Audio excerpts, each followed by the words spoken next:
मुखानं हरी हरी म्हणायला सुरुवात कर हे आम्हाला काय सांगितलं? नामसाधन सांगितलं. संसारी माणसालाच का सांगितलं?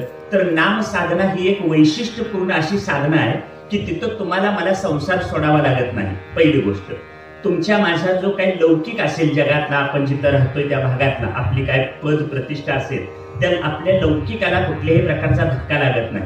संसार सोडावा लागत नाही, लौकिकाला धक्का लागत नाही.